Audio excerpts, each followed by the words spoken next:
Good afternoon and welcome. My name is Neil Salisbury from Point Advisory, and I'll be chairing the session today. We have a wonderful list of speakers who will be talking about the practical elements of embedding cleantech in our global supply chains and strategies to protect your IP. Cleantech has an important role to play in our net zero transition and in ensuring we meet the global sustainable development goals. I'll get each speaker to introduce themselves and speak about their topic, followed by Q&A. Please post your questions on the Q&A section of the chat, and we'll aim to get to those at the end. I would now like to welcome Kathryn Morris, a principal from Griffith, who will be speaking about strategies for protecting your IP. Welcome, Kathryn. Griffith is also a session sponsor for today. Hello, everyone. I'm very happy to be speaking to you today.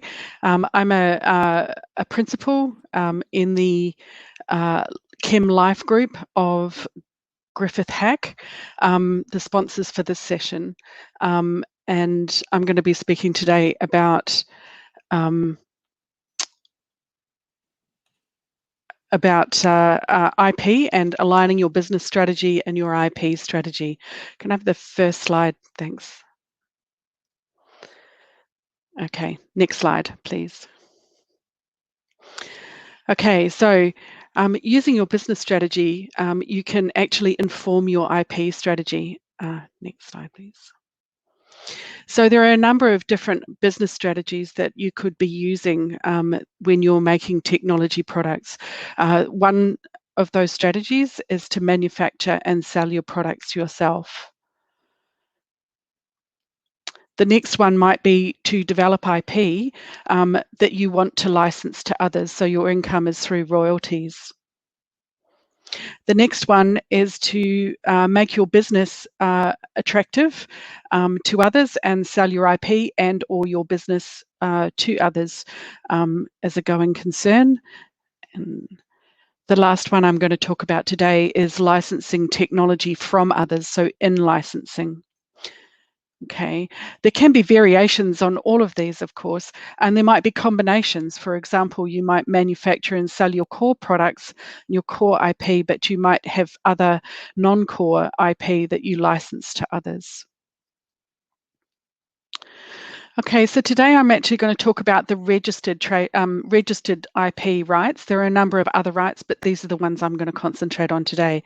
And just as a refresher, trademarks protect the brand, and they can have been used before applying for registration, and they need to be distinctive of the product to be a badge of origin for that product. And they shouldn't cause confusion with other logos or other trademarks in the marketplace. Patents protect inventions, and they need to be new at the time of filing your patent application, so they need to be kept confidential before you file your application. A design registration, that protects the look of a product. And similarly, that must be new before filing as well, so that also must be kept confidential. Okay, so just a little note here about confidential information and controlling that information. Sometimes people just think, well, if I don't tell anyone, that might be enough. But if somebody actually breaches your confidential information, you may need to show more than just that. So things to think about is knowing when to keep your information about your product secret, for example, before you file your patent application or design application. Keep a record of what your confidential information is and a record of who knows that confidential information. Also make sure that those that do know the confidential information are aware of their obligations in relation to confidentiality, and that those obligations may extend beyond their employment if they're employed with you. And also when controlling information, you can control when it's released and no longer confidential. So you know that then, for example, once a patent application is filed or once a patent application might be published, that you can then talk about your product or about the services that you might be providing and in the public domain. Okay, so I'm going to talk about three particular points that might relate to the different kinds of business strategy that might be there, and how you might tailor your IP strategy to that business strategy. So in relation to searching, if you have a trademark, you might, before you file your application, you might want to search and consider about whether there are other marks out there that might be very similar or might cause confusion in the marketplace, and whether that mark should be changed to another trademark before you actually prepare your branding and everything. For patents and designs, you might want to do searching to know that your product is new, or to know what other similar things are in the marketplace, or there are publications or other patents relating to very similar products, so that you know that you can deal with those, or have a strategy to deal with those pieces of prior art during examination of your applications. So timing might be important. If you manufacture and sell your products yourself, you may well have an income stream already, so you don't need to rely on funding from grants and things like that. So you might not need to publish anything. So you might be able to keep things secret for longer. And also, you know, with trademarks, you might consider having your strategy all in place for a trademark, but filing your trademark or obtaining the grant of that registration shortly before your use of that trademark or the sale of your products begins, so that you are not vulnerable for any non-use action that might occur if you don't use your trademark in time. For patents and designs, you want to keep as confidential as long as possible, and perhaps file as close to launch of your product as possible, because this will give you the longest piece of protection available for your product once it's on the market. And thinking about scope of protection too. For a trademark, you want to make sure that you cover classifications in your registration that cover what you're actually going to do in the marketplace. So what kind of product you have and what kind of service you might have. In relation to inventions, you want to keep a focus on the product and consider, for example, maybe obvious modifications around the product that you're going to put on the market, but don't go too extensively or too broadly in describing your invention, because if you're still working on similar products, or you are going to make improvements, you don't want to shoot yourself in the foot for a later registration that you might have that might cover the next product that you put on the market. And designs are quite narrow in their protection. So if you change the look of your product, you might well need to file new registrations. So if you license your IP to others, if that's your business strategy, you still want to know whether your trademark is new. If you need a trademark, you may well not if you're not going to use or sell a product in the marketplace. But certainly for designs and patents, you might still want to do searching that will find anything that might be similar. But also another kind of searching that you might be beneficial for your company is to actually have a look at the landscape of the market and identify potential licensees, those companies that might license in products and might be working in your technology area, because then you know that you have a market for the product that you're going to be developing. Also with timing, it might be quite different in the timing that you might file when you're licensing your IP to others, because you might want to have sufficient support so that you know the patent is a strong patent. For example, a prototype prepared, or a process or product completed initial testing, so you know that it works. But you might not wait till you've completed everything that you might want and have the final product in view. You might file a little bit earlier. Also with scope, you want to cover the potential product, but you might also want to consider modifications that the potential licensees or those in the market might be interested in, so to broaden the scope of licensees that you might be interested in licensing to. Okay, so if your idea is to sell your IP or your business to others, to develop your technology to a particular point and then have somebody buy your company, you would still want to be looking at searching for new and for other things that are similar. So searching to make sure that your product is new. But you also might want to search the marketplace or the landscape around that technology to find out who the major player is in that technology area, and whether they're a company that would have the potential to acquire your company, or perhaps some non-core IP that you've developed. You also might want to look at their patent portfolio and have a look at gaps in their portfolio and whether your technology might fit in those gaps, or whether you can do some research in those gaps to make yourself either very attractive to that company or perhaps a little annoying. Either one will bring them to the table to have a discussion. So timing then with core technologies, you still want to be to making sure that you've got enough support for the invention in the patent specification, but you might be timing that that filing to balance it between having that support, enough support for the patent specification, and also balancing it with the need for funding, because if you don't have products on the market or income, then you might be looking for funding on a regular basis, and disclosure might be required. So you might be needing to timing your filing for those. For non-core technologies, you might file early and often to put those things in the domain and fill the gaps and make you be noticed by any potential acquirer. And also noting that in some cases that you can provide further support with supplemental data at a later date.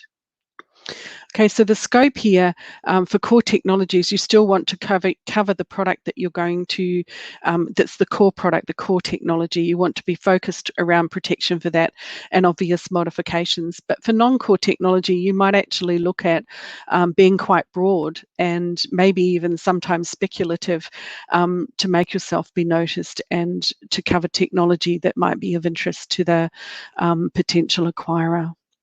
Okay.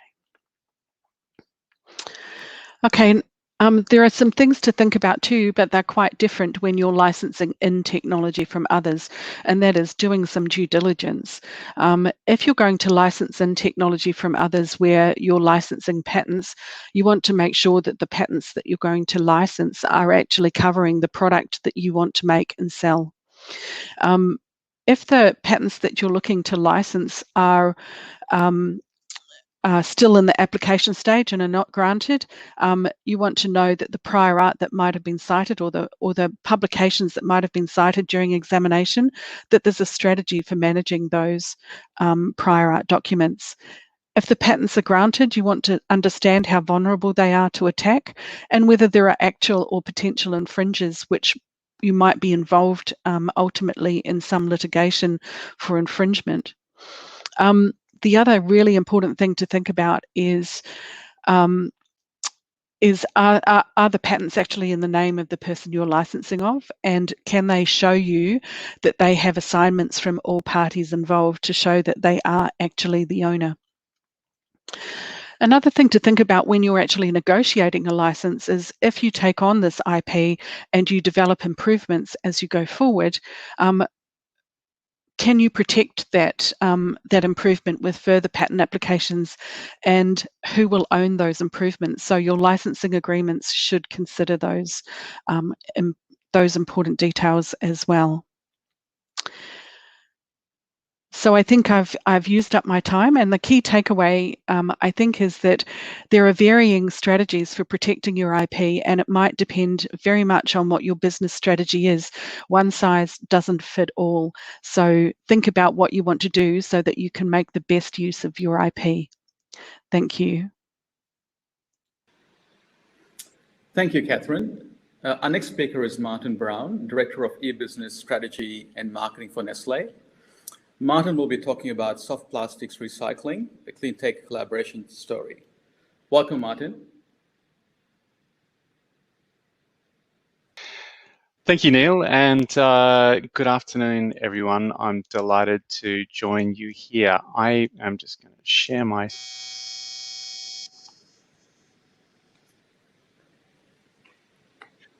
And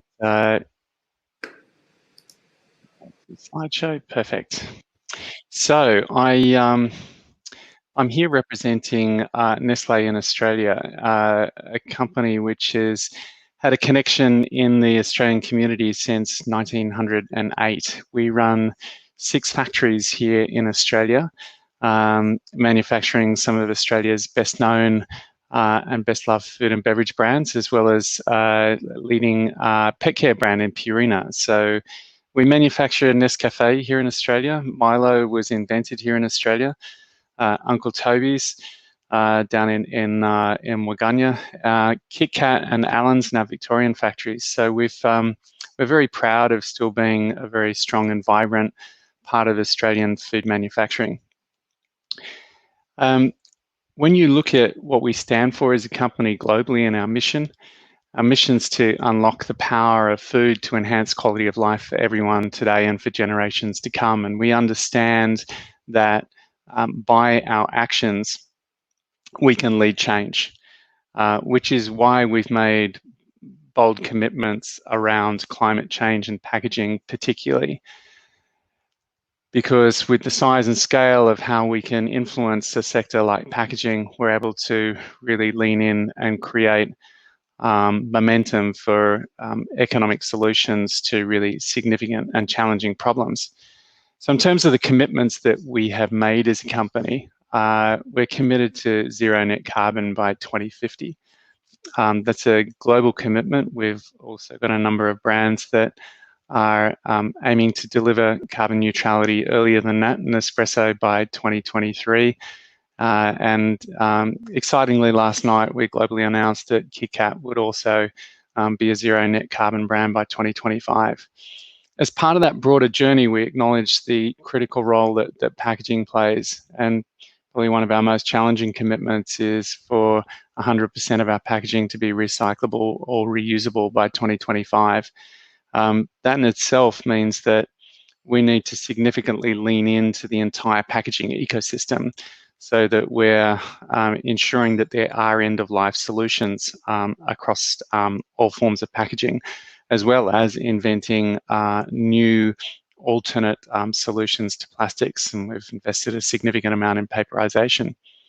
As part of that, we plan to reduce our use of virgin plastics by 1/3, and in order to help create a market for food-grade recyclable packaging, we're investing $2 billion in committing to procure food-grade recycled packaging globally.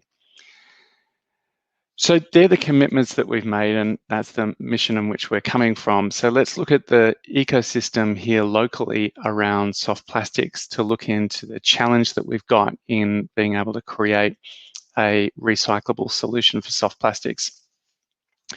The existing waste and recycling infrastructure you know well from the bins outside your house, and you'll know that soft plastics currently cannot go into the yellow recycling bins. So they're actually going into the red bins and they're going directly through into landfill. We are very proud to support RedCycle, which has initiated the grocery store drop-off model for soft plastics. And this has been a very successful first step in establishing the behaviours for soft plastics recycling. And that starts with a behaviour change of households collecting and then taking their soft plastics into those collection bins. The challenge in the RedCycle model will be the scaling up to address the volume of soft plastics that are generating. They're currently collecting 1% to 2% of the soft plastics in the market. But as a first step, this has been very successful. What we have to establish is a more scalable solution. Because whilst to date, what we've been able to do is to take the soft plastics that have been collected and with partners, we've turned them into long-wearing public furniture and we've turned them into road base. This is not our end vision, which is a circular solution for soft plastics, where soft plastics are not regarded as a waste, but actually as a source of value for to be properly recycled into food grade soft plastic. That is a problem that needed us to engage with an entire network of partners to solve. And really, that's what this story is. It's a story of collaboration across an entire industry network to prove that we can actually do this. The starting point in any recycling is around collection.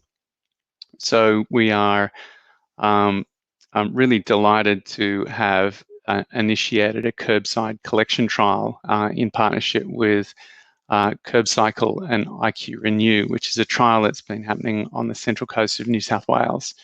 We've developed a very distinctive yellow bag. We're working with 2,000 households in the Central Coast and with a very excitable group of youngsters who are supporting households making that transition to segregate their soft plastics and put them into the existing infrastructure of the curbside yellow collection bin. To date, we have collected 7 tonnes through those 2,000 households, and you can see that through the IQ Renew facility, the yellow Gharbi bags are distinctively standing out and really supporting very successful segregation in the waste flow. We plan to expand that to 100,000 households and to collect 750 tonnes by the end of 2021. So we've definitely made inroads into collection, but in order to really fulfill the dream of being able to prove that we could produce a food grade recycled packaging solution, we needed to really lean into the full partnership of the whole end-to-end process flow from collection all the way through to rewrapping. And this is the story of a partnership between a really very committed set of industry partners. Let's start with the bag in the curbside bin. That's our yellow Gharbi bag, collected and taken to an IQ Renew material recovery facility where it's sorted, and then the soft plastics are processed and shredded and taken through a process invented by Licella, an Australian-developed advanced recycling technology, CAT H2R, which converts that soft plastics into oil. That oil is then refined into a synthetic oil by Viva Energy. LyondellBasell make the food-grade polypropylene from the synthetic oil. Tagleaf create the metallized film. Amcor printed and created the wrapper that was then sent to our Campbellfield factory, which is the home of Kit Kat in Australia, and that went through our high-speed wrapping lines and produced a beautifully freshly packed and now eminently collectible Kit Kat four-finger product.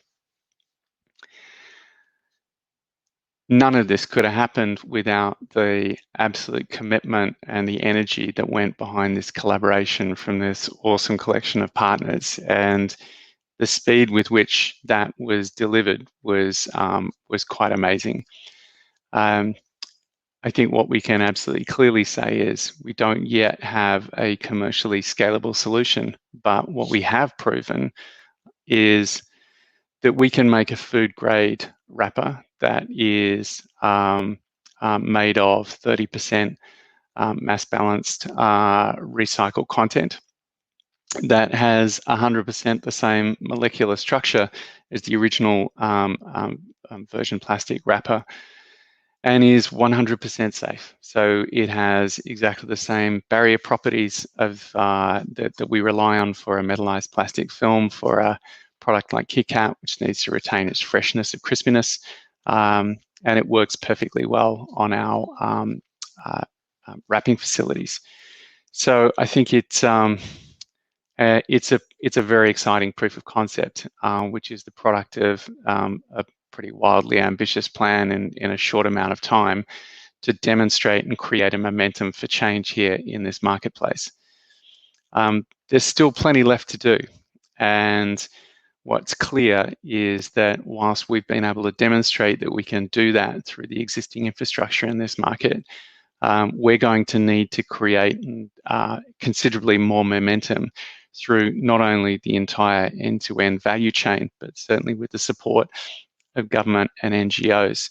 When we look at the very proud group of people that were involved across the partnership chain on achieving this outcome, what we know, there are two main focus areas now that we need to lean into in order to move this from what is an exciting proof of concept into something that can become an industry standard and can create that circular solution for soft plastics. The first of those is to scale up curbside collection, and here's where we really are going to need to broaden that geographic reach with the support of local government and with the rest of the material recovery facility industry. Secondly, we're going to need to develop a commercial-sized chemical recycling facility in Australia, and this is critical as we really need to be able to process soft plastics back into oil in order to produce a soft plastic again. So we're very excited about the potential to leverage an Australian invented technology. We've partnered with Licella, with Lyondell Blasell, IQ Renew, and Coles to invest in a feasibility study for a chemical recycling facility here in Australia. This is really exciting. Chemical recycling gives a chance for a lower energy, higher yield, and a technology that can work across a broader base of plastics. So it'll be an essential facility to support the circular solution for soft plastics in this market. And we very much look forward to continue to work with partners across government and increase the manufacturer participation in this opportunity. In doing so, we think we can solve one of the more complicated challenges in our longer-term commitment. We're delighted in the collaboration, and we know this couldn't happen without all of our partners. We hope this is the start of something more exciting for the market.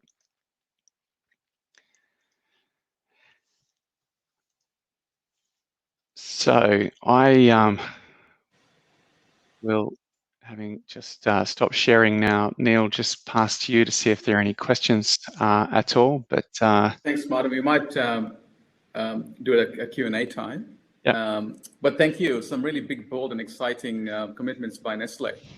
Really good to see. I now would like to welcome Attif Gharbi, who is the Managing Director of ADM. He'll be talking about clean tech in global supply and value chains. Welcome, Attif. Thank you, Neil, and thanks for having me. Let me start sharing my screen so we got it all together.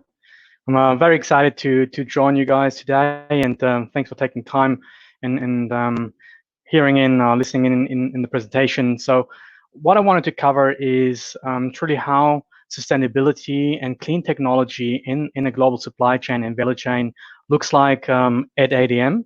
And to give you a little bit of the context, what ADM does and who we are, I would like to start with a short video.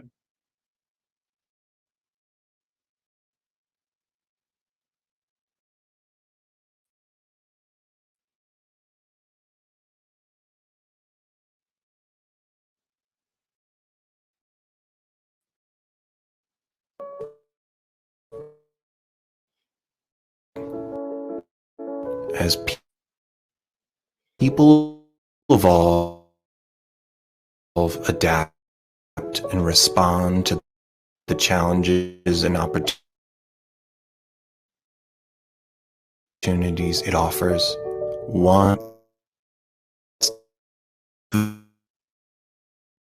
is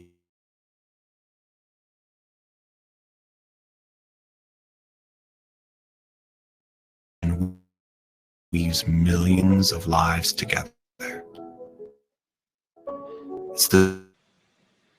Hey everyone, I'm just going to go through some questions now while we get Attif back online. There's a question here for Martin. Martin, one one of the questions was, what opportunities exist for Victorian companies to help Nestle reach its goals? Yeah, I think two great questions there, Rosalind. Thank you very much for those. I think, first of all, we're clearly in a proof of concept stage, and really what we need to do is create momentum with more participants, particularly to help scale up curbside collection to start with, and then jointly participate to get scale in chemical recycling. So whilst I've focused on plastic recycling, there are other materials that we are developing recycling and reusable solutions for across our portfolio. So whether or not that be aluminium or even at this point, some of the more complicated multi-layer materials that we use. So we're always open for new technology solutions to help in the recycling process. Otherwise, if it's participating in building scale, that in itself is highly valuable, whether it be through getting a scalable collection process or getting the volume that can go through a chemical recycling facility to make sense also of how it moves through something of the scale of the Viva oil refinery. In terms of have you done the emissions analysis on the proof of concept? No, not yet. And I think that mainly because it was a test level event, which really wasn't something that was mirroring what a scaled outcome would deliver for emissions. But absolutely, that will be part of what we do going forward. I think that we will still look to deliver a zero net carbon outcome. What's most important for us is that we avoid soft plastics going into landfill. So that's the primary concern. Thanks, Martin. We might go back to Attif now. Thank you.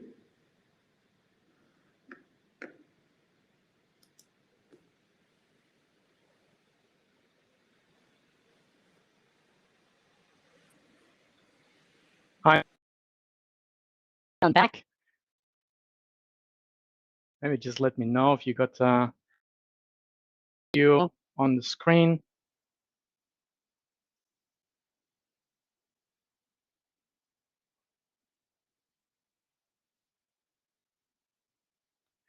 But I'll go back to a short introduction of ADM, and I'm sorry that the video caused a hiccup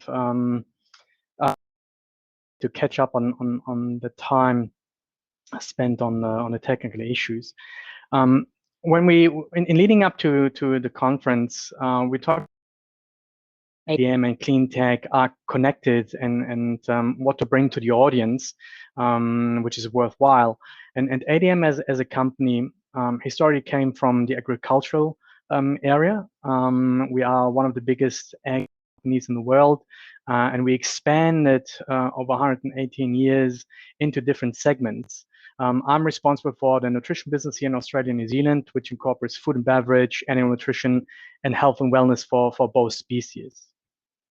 When we look at ADM, and to put that into the context of global supply chain and value chains and how it, in the conjunction with Cleantech, it is important to understand the scale of operations. And then when you change something, you drive an efficiency or you reduce emissions, and you do that at scale, it really has an impact on the global sustainability footprint. And we do that with a lot of research. So innovation is very important. I was talking about size and scale. And because we know we are a sizable player, we take sustainability really seriously. And we see this as a responsibility and as an opportunity as well. Talk you through our value chain, as is the core of the presentation today. We would start and looking at the land and where the crop is coming from.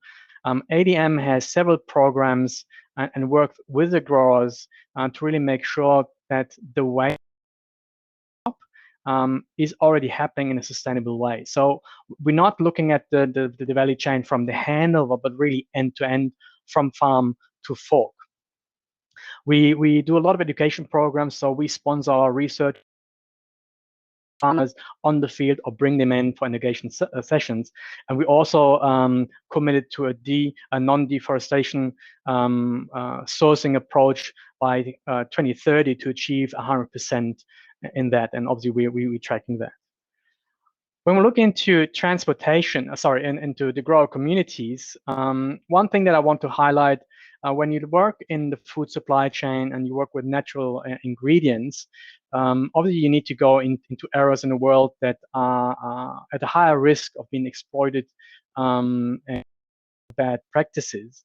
So we really make sure to partner up with the smallholders, to support them, to engage in the communities. And for example, one program we are really, really proud of is our vanilla program with farmers in Madagascar, where we directly deal with the farmers. There's no middleman, there's no trader, there's nobody collecting something in between and then pushes the farmers' prices down. We really make sure that the farmers get the value for the work they put in, and we in return get a good product that is sustainable.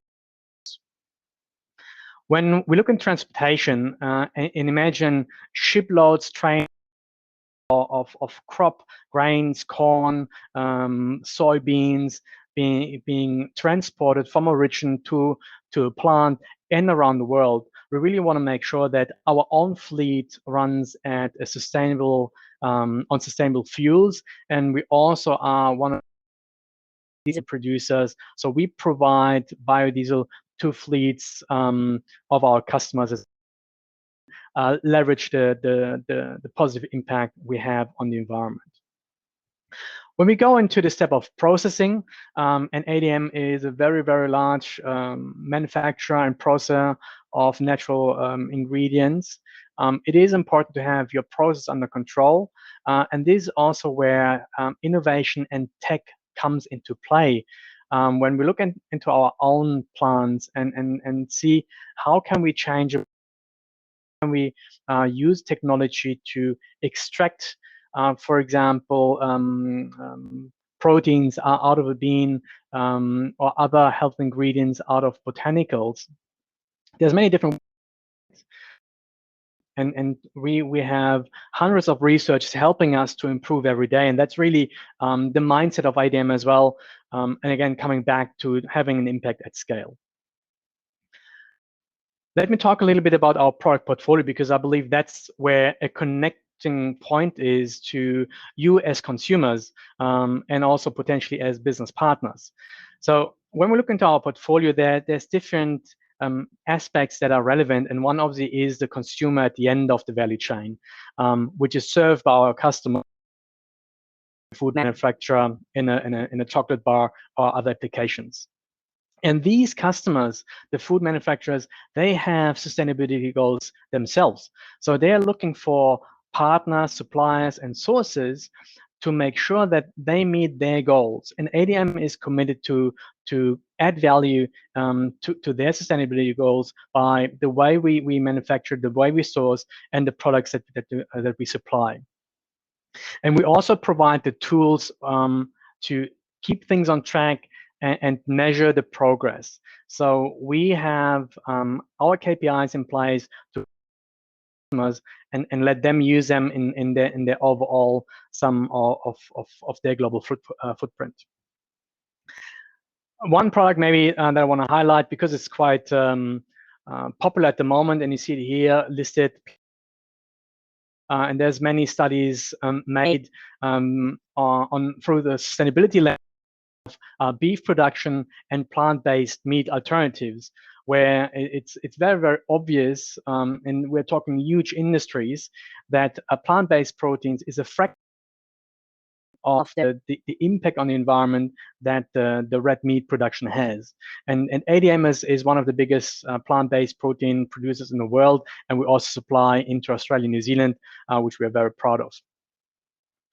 And another point in our product portfolio, also related to Australia, that we're quite proud of, is a project that we're supporting where we use a technology called encapsulation. And we encapsulate extracts that are added to a feed mix, and that reduces the methane gas emissions of cattle by 25%. And the seaweed that is used in that project is actually coming from Australia, and our team here supports that on a global scale. The last step on this chart is the point of packaging, and Michael and Nestle already covered that. ADM is also active in that space. What we're doing is we're looking into creating a biodegradable material to produce a packaging like a bottle that replaces the classical PET, which has the same physical properties which can be used for carbonated soft drinks, for example, where there's a lot of technology in a bottle to make sure that the soft drink, when our consumers they have that sensation as from a glass bottle, from a can, or from the PET bottles. And this material is lighter, it's biodegradable, and with this adds twofold to the goals that we want to achieve by having a good raw material and a plastic that's biodegradable, and for the lower weight, having lower emissions and a lower carbon footprint in the global supply chain. A snapshot of how we operate and how sustainability and technology innovation plays into us on the global scale.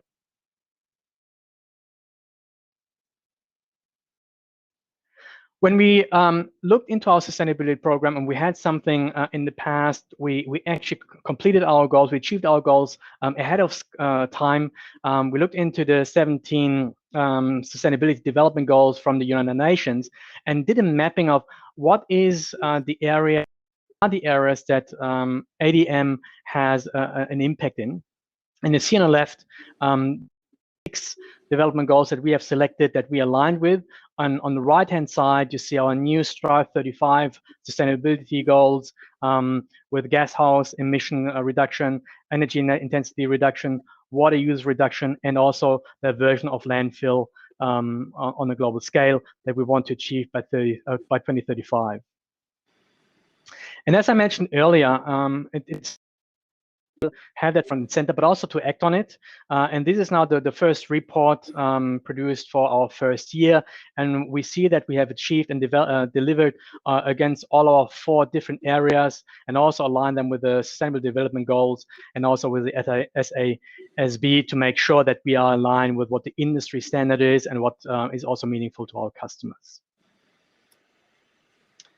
And to wrap it up, I want to highlight three aspects to make sustainability sustainable, because I've been participating in many different forums and talks on that topic, because it is very important to us and to me personally. And often you look onto the problem through the environmental lens.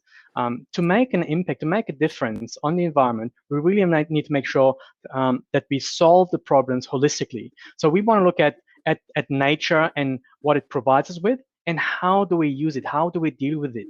And the second part is, what are our products and what is the demand in the market? What do consumers want to also buy these products, to go to source something that is fair trade and sustainably sourced?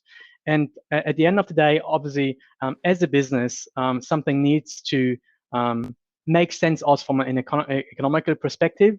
And I believe that's where they like ADM that have a global reach and a global scale come in to make a difference. And it also requires governments and also the education of consumers to balance what do we want to achieve and how committed are we to actually execute on it.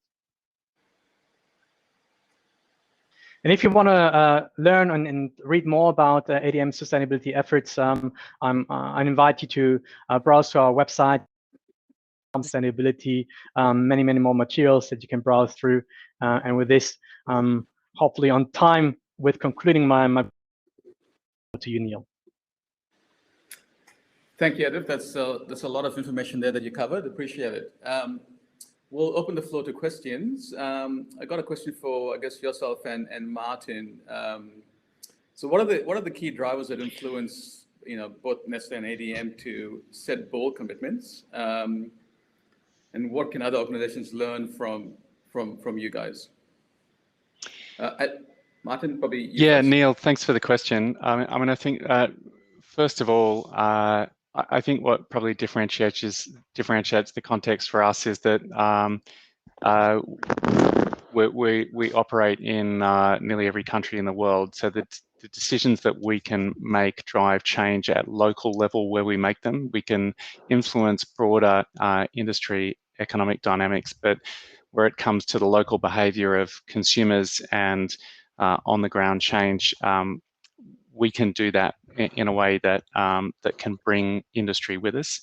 I think we've also acknowledged that making those forward commitments and sticking to them over time is an act of certainty around industries, no matter what political winds shift over time.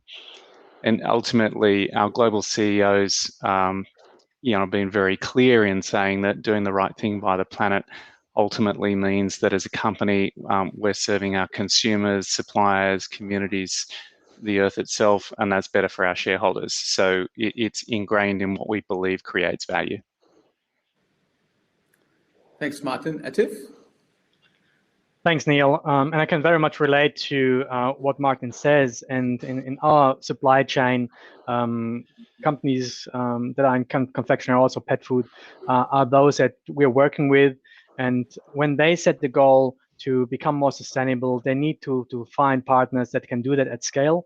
And that's, let's say, the business strategy perspective and our commitment to our customers. On the other hand, it's truly commitment, and it's grounded into our values at ADM to do the right thing, to be an ethical company, and to apply best practice. And with the impact that we have in our environment and the awareness that we can make a difference, it's no question that we have to, and we do. But are we seeing investors influencing this to somewhat, and shareholders? Given that we've had BlackRock come out and make some bold claims, are we seeing pressure from external pressures being put on firms around the world? I absolutely think that's the case, but I also think that when you look at the view that even a very diverse shareholding that we have in Nestle, we just put our commitments to our annual general meeting only in the last month and had them validated by the shareholder group. So I think you're absolutely right. Not only is an expectation, that's an absolute joint commitment. And maybe to add to that, what we saw over the last years is sustainability at the beginning was something some were interested in, use it for branding and positioning. Then it became more and more, let's say, in the discussions with customers. And we see now, I think we are at a point where it transitions from it's a value add to it's becoming a necessity, because people want to see that the products they're buying are actually sustainably sourced and produced, and have a minimal footprint on the environment, or at least the brands that they are supporting with the purchase make good for the emissions that they produce. Thanks, Attif. Kathryn, a question for you, and this is something I face as well in my day-to-day work. What options are available for smaller firms around infringement of IP, especially when they're working with a larger corporate or a larger firm? I would think that when working with a larger firm, if you're in a collaboration, that would be there would be things in the agreement that would control whether there was an infringement or what each party could do.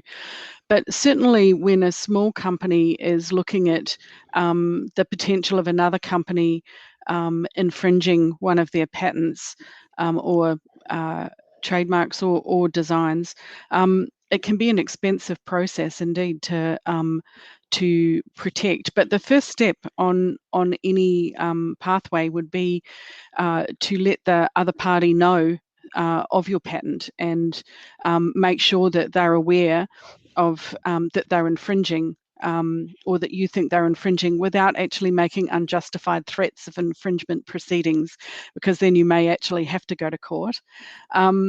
but I think too that could be a means of getting in for a negotiation. There are also options for arbitration as well, and often the courts, before they actually proceed with proceedings in relation to infringement, want to know that an arbitration has been undertaken and there has been a discussion about whether there can be an agreement that's that can come out of it instead of a court proceeding. But it is a difficult one, and it is if you have IP, it is actually up to you to protect your IP, and sometimes when there's an infringement, that means going to court. Thanks, Kathryn. There's a question here for you, Martin. This is about who else around the world is focusing on, I guess, soft plastics recycling? And how do we compare in Australia? I can probably comment a little bit more from a Nestle perspective than I can necessarily broadly. I mean, at the end of the day, it's very much a localized ecosystem in the marketplace that you're in, and so whilst certainly recycling and recovery facilities are probably a little bit more advanced in Europe, we know that there is a CAT HDR chemical recycling facility being invested in the UK. I think we're really well positioned. We've certainly got enough consumer interest and engagement in order to get collection viable, and certainly our experience working through all of the partners in that end-to-end value chain shows that the commitment level in wanting to invest and make that transition's there. So it really comes down to, we're very well positioned if we continue the intent and the momentum, and that's what we want. That's what we need to do. Martin, just back on you, are there any lessons learned out of the partnership collaboration model that you could share?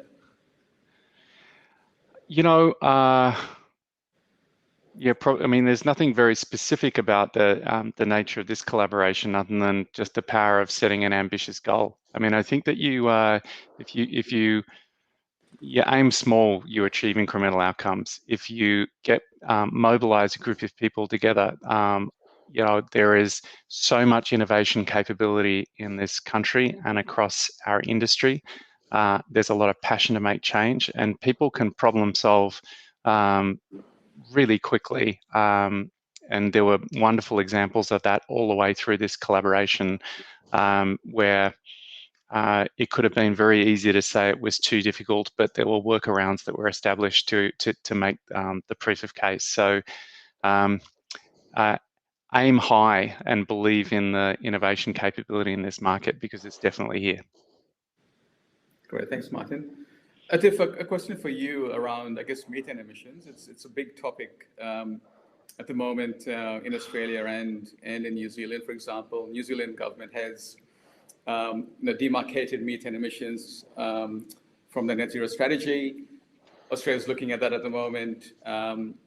Your technology that you're talking about, how far advanced is it? Can it help us in our net zero kind of transition? Yeah, Neil, it's a very, very good question. And what we're doing here, and I believe that it's also a topic for innovative new companies that are rising, committing to the cause. We're using a technology that we have in our flavor portfolio, which is called encapsulation. Which is basically, imagine a little bubble and you put the flavor inside to control when it releases, and that's a technology. I said, like, hey, this is maybe something we could use. So what is the methane gas emission actually is kind of contained. So it's a technology that's existing and comes to new use, so to say. And that's, again, the beauty of the long value chain, where we can cross transition a technology that is already existing, or we can apply new technologies in different areas. So would that help the industry, do you think, to reduce emissions over time? Yeah, the first results that we've seen is a reduction of 25%. That's not at scale yet. It's still a project phase, and we're trialing that with some of our feed customers. we need to do more research on it. The outlook and the results so far are quite promising. And then obviously it's the question to make sustainability sustainable, how will it be rolled out into market, who's willing to use that technology or to buy products that are produced through that technology to add it to their feed. Thanks, Attif. Martin, I think I've got a final question for you here. This is about, can we look forward to any additional recycling plants in Victoria? Yeah, we hope so. The short answer, Neil. Yes. I think we're a little pressed for time, but you know, that's absolutely our ambition. And look, it's chemical recycling will open up a really significant potential to unlock particularly soft plastics recycling. So that's what we're committed on, and that's what we really want to see happen. And are you seeing policy drivers to make that happen in Australia?